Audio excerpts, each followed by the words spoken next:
Hello students, আজকের ভিডিওটা আমি স্পেসিফিক একটা টপিকের উপরে বানাচ্ছি যে আমরা যারা যারা ল স্টুডেন্ট এবং যারা ল অ্যাসপিরেন্ট রয়েছে এন্ট্রান্সের মাধ্যমে ফিউচারে ল স্টুডেন্ট হতে যাব, প্রত্যেককে অ্যাজ এ ল স্টুডেন্ট থাকার সময় আমাদেরকে what to do or what not to do, যে কী করতে হবে এবং হচ্ছে কি করতে হবে না। আজকের ভিডিওটা মোস্ট ইম্পর্টেন্ট এই কারণেই, কারণ এগুলো হয়তো অন্যান্য জায়গায় তুমি শুনতে পাবে না, কিন্তু আমি আজকে তোমাকে কিছু স্পেসিফিক পয়েন্ট ধরে বুঝিয়ে দেবো যে আমরা কি করব অ্যাজ এ ল স্টুডেন্ট এবং কি করব না।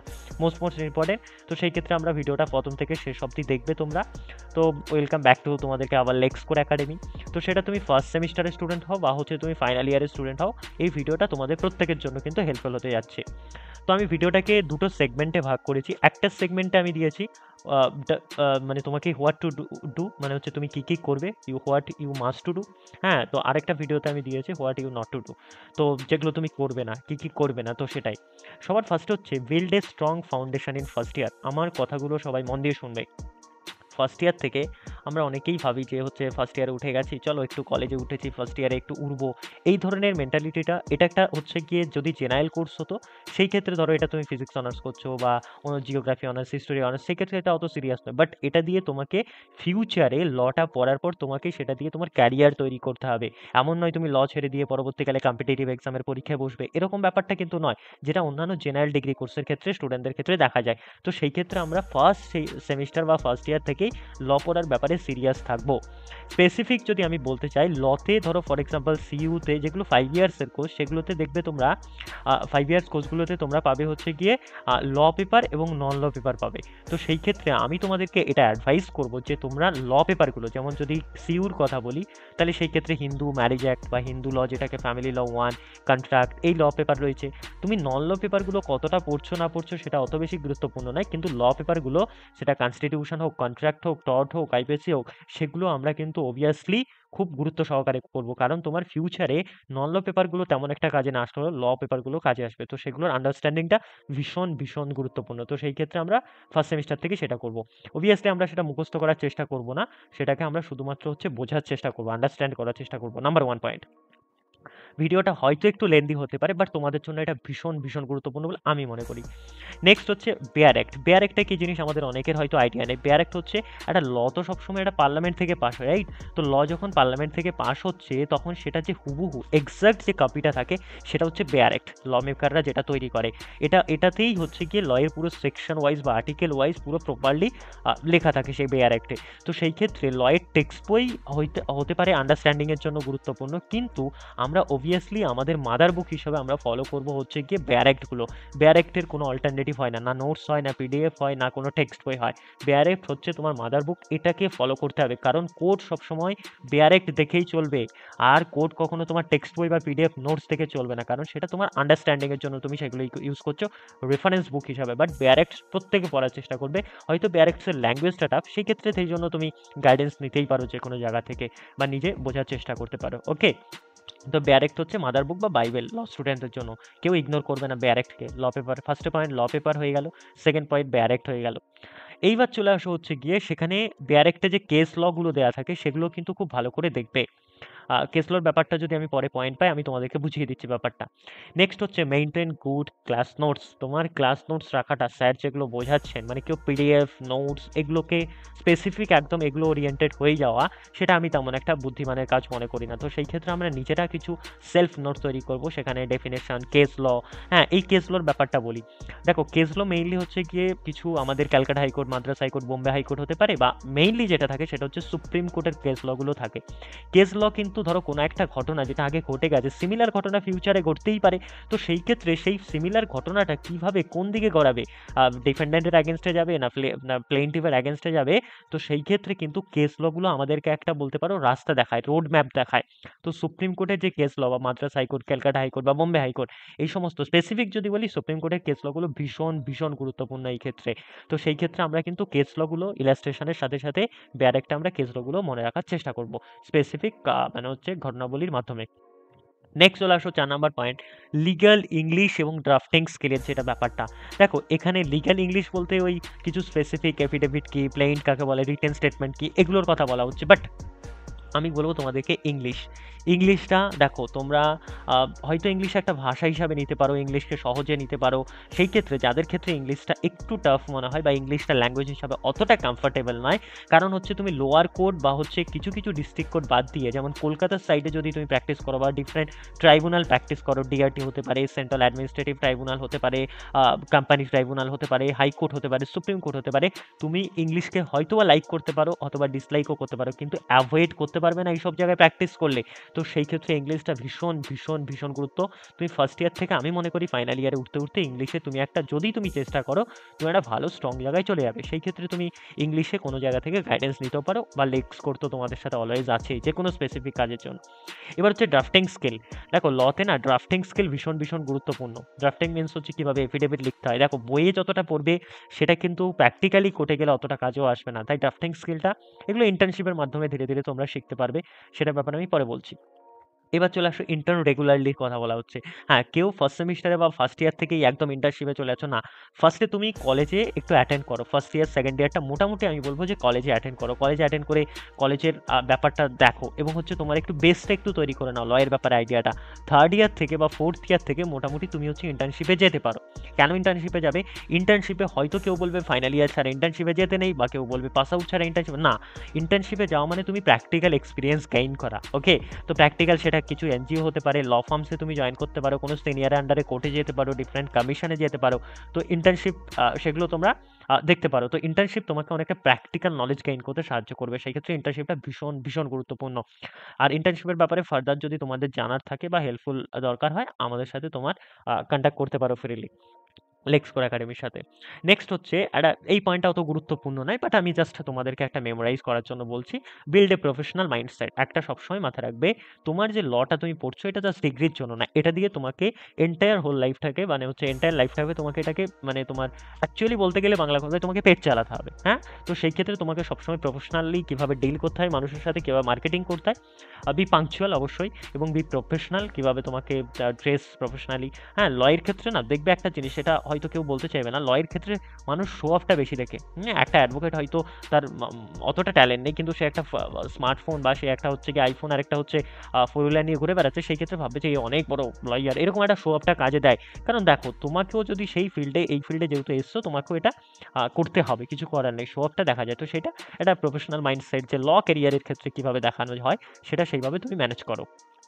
নেক্সট হচ্ছে লিগ্যাল রিসার্চ। ভীষণ ভীষণ গুরুত্বপূর্ণ লিগ্যাল রিসার্চ শেখাটা, সেটা ফার্স্ট ইয়ারে নয় বা থার্ড ইয়ার ফোর্থ ইয়ার থেকে, হ্যাঁ, বা ফাইনাল ইয়ারে উঠলে লিগ্যাল রিসার্চ শেখাটা, সেটা এসএসসি অনলাইন কী করে চেক করতে হয়, মনোপাত্র কী করে হতে হয়, বা তোমার হচ্ছে ইন্ডিয়ান কানুন হোক বা বিভিন্ন ডিফারেন্ট কেস লগুলো দেখা এবং সেটা সার্চ করা, এটা একটা মানে জাস্ট ক্রোমে গিয়ে বা ক্রোম ব্রাউজারে গিয়ে বা ইউটিউবে গিয়ে সার্চ মারাটা ব্যাপারটা নয়। এটা লিগ্যাল রিসার্চ করাটা তোমার কেসের পার্সপেক্টিভ অনুযায়ী, তোমার যে ঘটনা, তোমার যে কেস, সেই অনুযায়ী লিগ্যাল রিসার্চ শেখাটা ভীষণ গুরুত্বপূর্ণ বলে আমি মনে করি। এটাও তোমরা কিন্তু মাথায় রাখবে। নেক্সট হচ্ছে participate in moot courts and debate committee. Okay, ধরো তোমাদের কলেজে, প্রত্যেক কলেজে যারা যেই কলেজে নিচ্ছ সেখানে একটা মুড কোর্ট কমিটি থাকবে, একটা ডিবেট কমিটি থাকবে। সেখানে অবভিয়াসলি তোমরা পার্টিসিপেট করার চেষ্টা করো। সেটা রিয়েল কোর্টের মতোই অনেকটা বলতে পারো। সেখানে একজন জাজ থাকবেন, প্লেন্টিভ ডিফেন্ডেন্ট থাকবেন, ডিফেন্ডেন্ট রেসপন্ডেন্ট থাকবেন। তো সেই ক্ষেত্রে সেখানে তোমার কনফিডেন্স বুস্ট হবে, তোমার স্পিকিং স্কিলস বাড়বে এগুলো করতে করতে। সেগুলোই তো তোমাকে ভবিষ্যতে ফিউচারে কোর্টে গিয়ে পারফর্ম করতে হবে, রাইট? তো সেই ক্ষেত্রে আমরা অবভিয়াসলি পার্টিসিপেট করবো মুড কোর্টস এবং ডিবেট কমিটিতে, রাইট? এটা মাথায় রাখবে। নেক্সট হচ্ছে stay update with legal current issue. একটা লয়ার না সারা জীবন শেখে, একটা লয়ার পুরো যতদিন বাঁচে ততদিন শেখে। তো সেই ক্ষেত্রে লয়ারকে শিখতে হবে, একটা লয়ার, ডাক্তার, টিচার্সকে শিখতে হবে, কারণ তাকে অন্যদের শেখাতে হয়, রাইট? বা অন্যদেরকে হেল্প করতে হয়। তো সেই ক্ষেত্রে এই প্রফেশনগুলো এরকমই। তো সেই ক্ষেত্রে সুপ্রিম কোর্টের কী লিগ্যাল জাজমেন্ট বেরোচ্ছে, কখন কি সুপ্রিম কোর্ট কী রেগুলেশন দিচ্ছে, বার কাউন্সিল কী রেগুলেশন দিচ্ছে, গভর্নমেন্ট কী রুলস রেগুলেশন পাস করছে, সেগুলোর সাথে আমরা অলওয়েজ অ্যাওয়ার থাকবো। তো এগুলো আমরা দেখবো। নেক্সট হচ্ছে ল্যান্ডমার্ক কেস, সেটা সুপ্রিম কোর্টেরই অ্যামেন্ডমেন্ট হচ্ছে, নতুন কি বিল আসছে, হ্যাঁ, এগুলো অবভিয়াসলি আমরা সবসময় একটা কশিয়াস থাকবো এগুলো নিয়ে। নেক্সট হচ্ছে বিল্ড গুড হ্যাবিট। এগুলো একটা টাইম ম্যানেজমেন্ট কী করে করতে হয়, নিউজ পেপার পড়ে নিজেকে আপডেট রাখা, এগুলো তো বেসিক জিনিস, আমি আর কিছু বলছি না। এবার আমরা পার্ট 2 বা সেগমেন্ট 2 তে চলে আসবো। সেটা হচ্ছে গিয়ে মানে হোয়াট ইউ মাস্ট অ্যাভয়েড, যে কী কাজগুলো আমরা করব না, একদম অ্যাভয়েড করব। সেই ক্ষেত্রে সবার ফার্স্টে হচ্ছে don't move up the law. আমি যে মুখস্থ করার, একবারে বইটা দেখে মুখস্থ করা, নোটস মুখস্থ করা, এটাকে একটু অ্যাভয়েড করার চেষ্টা করো। সবসময় আন্ডারস্ট্যান্ডিংটা রাখো। ল একটা হচ্ছে লজিক, ল মিনস লজিক টাইপের, লজিক থাকবে সেখানে, লজিক্যাল রিজনিং থাকবে, ইন্টারপ্রিটেশন থাকবে। তো এগুলো বোঝাটা আমার মনে হয় সবচেয়ে বেশি গুরুত্বপূর্ণ, কারণ এগুলো তোমার রিয়েল লাইফে কাজে দেবে। এগুলো মুখস্থ করে তুমি পরীক্ষায় 10টা মার্কস বেশি পেয়ে গেলে সেটা অতটা ম্যাটার করছে না, যতটা তুমি আন্ডারস্ট্যান্ডিং করে ফিউচারে তোমার ক্যারিয়ারে 10টা মার্কস বেশি পেলে সেটা বেশি গুরুত্বপূর্ণ বলে আমি মনে করি। তো সেই ক্ষেত্রে কখনো এটা মুখস্থ করার তেমন একটা, হ্যাঁ সেকশন আর্টিকেলসগুলো সেগুলো মনে রাখার একটা বিষয় আছে পরীক্ষার পারপাসে, এক্সাম পারপাসে, সেটা দেখতে পারো অবভিয়াসলি, নো ডাউট। নেক্সট হচ্ছে ডোন্ট ইগনোর বেয়ারেক্স। আমি বারবার বলছি তোমরা টেক্সট বই পড়ো, নোটস পড়ো, রেফারেন্স পড়ো, স্যারের গাইডেন্স পড়ো, যাই পড়ো না কেন, কিন্তু একটা জিনিস বেয়ারেক্টকে অ্যাভয়েড করবে না। অনেকে হয়তো বেয়ারেক্টের ল্যাঙ্গুয়েজ স্টাফ বলে বা যে কোনো কারণে বেয়ারেক্ট বোঝানোর চেষ্টা করে না অনেক কোচিং সেন্টার। তো সেই ক্ষেত্রে কি করবে, তুমি নিজে থেকে হলেও কিন্তু বেয়ারেক্ট পড়বে। বেয়ারেক্টটা কি বললাম, বেয়ারেক্টের ব্যাপারে আমি ফার্স্টও বললাম, বেয়ারেক্ট অ্যাভয়েড করতে যাবে না, এটা অবভিয়াসলি তোমাকে বেয়ারেক্ট পড়তেই হবে। পরবর্তীকালে এটা ফিউচারে অনেক কাজে লাগবে বেয়ারেক্ট তোমার। নেক্সট হচ্ছে ডোন্ট স্কিপ ইন্টার্নশিপ। ইন্টার্নশিপের ব্যাপারে বললাম, এবং ইন্টার্নশিপ স্কিপ করো না, দ্যাট ডাজন্ট মিন তুমি ফার্স্ট ইয়ার থেকে ইন্টার্নশিপ, ফার্স্ট সেম থেকে ইন্টার্নশিপ না। এর মানে হচ্ছে তুমি ফার্স্ট ইয়ার আর সেকেন্ড ইয়ারটা মিনিমাম তুমি লতে একটা আন্ডারস্ট্যান্ডিং করে নাও, ল এর ব্যাপারগুলো বুঝে নাও, থার্ড ইয়ার বা ফোর্থ ইয়ার থেকে তুমি ধীরে ধীরে ইন্টার্নশিপে মুভ করতে পারো। ওকে, তো সেই ক্ষেত্রে তোমার ল এর আন্ডারস্ট্যান্ডিংটাও রইলো, ইন্টার্নশিপও রইলো, সমস্ত কিছু এক্সপিরিয়েন্স, তুমি যখন পাস আউট হবে তুমি একটা মোটামুটি একটা আন্ডারস্ট্যান্ডিংয়ে চলে আসবে যে লটাকে আমাকে কিভাবে প্র্যাকটিস করতে হবে বা কিভাবে ডিল করতে হবে ক্লায়েন্টদের সাথে। ওকে, নেক্সট হচ্ছে গিয়ে প্রোক্রাস্টিনেট এর ব্যাপারটা যেটা চলে আসলো, সেটা হচ্ছে ল একটা হিউজ সিলেবাস। তুমি আমি কোনো সাবজেক্টই হচ্ছে গিয়ে তোমাকে ইগনোর করতে বলবো না। ইভেন আমি যেটা বেশি করে বলবো সেটা সব সাবজেক্টই পড়ো, বাট লটাকে, ল পেপারগুলো একটু ভালো করে ফোকাস করো। তো ল যেহেতু হিউজ, যে আজ থাক কাল করবো, আজ থাক কাল করবো, এইভাবে করতে করতে হলে তোমার 5 ইয়ার্সের ল কিন্তু 7 ইয়ার্সও চলে যেতে পারে, 8 ইয়ার্সও হয়ে যেতে পারে। তো সেই ক্ষেত্রে এটা আমরা করবো না, সাপ্লির ব্যাপারটা নিয়ে আসবো না কখনোই মাইন্ডে। তো সেই ক্ষেত্রে আমরা অবভিয়াসলি হিউজ সাবজেক্ট হওয়া যেহেতু আমরা ধীরে ধীরে পড়ার চেষ্টা করবো। ওকে, নেক্সট ডোন্ট কপি অ্যাসাইনমেন্ট। এটা কখনোই, আমি যেটা বললাম, টিচার্স আন্ডারস্ট্যান্ড এভরিথিং, হ্যাঁ, তো সেই ক্ষেত্রে কখনো অ্যাসাইনমেন্টগুলো কপি করার চেষ্টা করবে না, নিজে থেকে তৈরি করার চেষ্টা করবে, এগুলো অতটা গুরুত্বপূর্ণ নয়। নেক্সট হচ্ছে, হ্যাঁ ল একটা ফার্স্ট সাবজেক্ট, তো সেই ক্ষেত্রে কখনো মানে এরকম ভাববে না যে আমি সমস্ত কিছু শিখে ফেলেছি, আমার আর কিছু শেখার বাকি নেই, এটা কখনো নয়। ল, মেডিকেল এবং হচ্ছে টিচার্স বা এদের হচ্ছে লার্নিং প্রফেশন বলতে পারো, হ্যাঁ, এদেরকে দেখবে হচ্ছে ল, এবং ইভেন ল হচ্ছে একমাত্র প্রফেশন যেখানে অ্যাডভোকেটদেরকে মাই লার্নেড ফ্রেন্ড বলা হয়। আর কোনো প্রফেশনে বলা হয় না my learned friend advocate X Y Z, advocate Akhilesh babu, advocate Asim babu, advocate X Y Z Sarkar. তাহলে সেই ক্ষেত্রে কি, ল হচ্ছে মানে লার্নিং প্রফেশন, তো সেই ক্ষেত্রে লার্নেড অ্যাডভোকেট বলা হয়, লার্নেড জাজ বলা হয়, রাইট? তো সেই ক্ষেত্রে কখনো ওভার কনফিডেন্ট হবে না যে আমি সমস্ত কিছু মানে হচ্ছে গিয়ে শিখে ফেলেছি। ইভেন হচ্ছে গিয়ে সিনিয়র অ্যাডভোকেট যারা থাকে তারাও এরকম, মানে এটা তো স্বাভাবিক কথা, স্টিল লার্ন করছে তারাও, এবং প্রত্যেকেই করে। ওকে, তো ওভার কনফিডেন্ট আমরা কখনো রাখবো না। হ্যাঁ, মানে হচ্ছে stay hungry for knowledge always, knowledge is everywhere, you need to grab it. Next হচ্ছে ডোন্ট ডিপেন্ড অনলি কোচিং। হ্যাঁ, এটা ভীষণ গুরুত্বপূর্ণ, আমরা অনেকেই কোচিং ওরিয়েন্টেড হয়ে যায় বা ইনস্টিটিউশন ওরিয়েন্টেড হয়ে যায়, গাইডেন্স ওরিয়েন্টেড হয়ে যায়। সেক্ষেত্রে হ্যাঁ, ওটার একটা গাইডেন্স দরকার আছে, বাট বি প্র্যাকটিক্যাল। হ্যাঁ, নিজেকেও কীভাবে ইলাস্ট্রেট করা যায়, নিজেকে কীভাবে আরও বেশি শেখা যায়, এটাও মেন্টালিটি। দেখো, আমি কোচিং সেন্টারে খারাপ ভালো এই সমস্ত জায়গায় যাচ্ছি না, বাট একটা সবসময় মাথায় রাখবো, আলটিমেটলি কোচিং সেন্টারের গোল থাকে একটা বিজনেস পারপাস। হ্যাঁ, কেউ তো আর চ্যারিটি খুলে বসে নেই, তো সেটাই। তো সেই ক্ষেত্রে তোমাকে নিজেকে বুঝতে হবে, নিজের চোখ কান খোলা রাখতে হবে যে কে ভালো কে খারাপ, এগুলো বুঝতে হবে, এবং হচ্ছে গিয়ে সবসময় মাথায় রাখবে নিজেকেও কিভাবে বেশি করে শেখা যায়, তার বাইরেও বাইরের দুনিয়াটা থেকে কিভাবে নলেজ গ্র্যাব করা যায়, সেটাও কিন্তু তোমাকে মাথায় রাখতে হবে। ওকে, নেক্সট হচ্ছে don't get distracted campus politics or drama. Like, okay, প্রত্যেককে, যে বিশেষ করে যারা তোমরা গভর্নমেন্ট কলেজে পড়বে, তো সেখানে স্পেসিফিক কিছু পলিটিক্যাল র্যালি, পলিটিক্যাল মানে কি বলবো, পলিটিক্যাল কোনো ইনস্টিটিউশন তোমাকে ইনফ্লুয়েন্স করার চেষ্টা করতে পারে তাদের অ্যাক্টিভিটিসে পারফর্ম করার জন্য বা অ্যাক্টিভিটিতে তোমার সেখানে পার্টিসিপেট করার জন্য। সেই ক্ষেত্রে এগুলো থেকে একটু মানে ডিস্ট্রাক্ট হবে না, করো, সেটা তোমার চয়েসের উপরে ডিপেন্ড করছে তুমি করবে কি করবে না, বাট এটা সবসময় মাথায় রাখবে আলটিমেটলি তুমি সেখানে পড়াশোনা করতে যাচ্ছ। করছো, সেটা আলটিমেটলি তোমার একটা 5 ইয়ার্সের পরে ক্যারিয়ার তৈরি করতে হবে, রাইট? তো সেই ক্ষেত্রে এটা ভীষণ গুরুত্বপূর্ণ। নেক্সট হচ্ছে হেলথের ব্যাপারটা, এটা অত গুরুত্ব, প্রত্যেকে আমরা ঠিকঠাক খাওয়া দাওয়া করলে বা আমাদের এগুলো অত বেশি গুরুত্ব।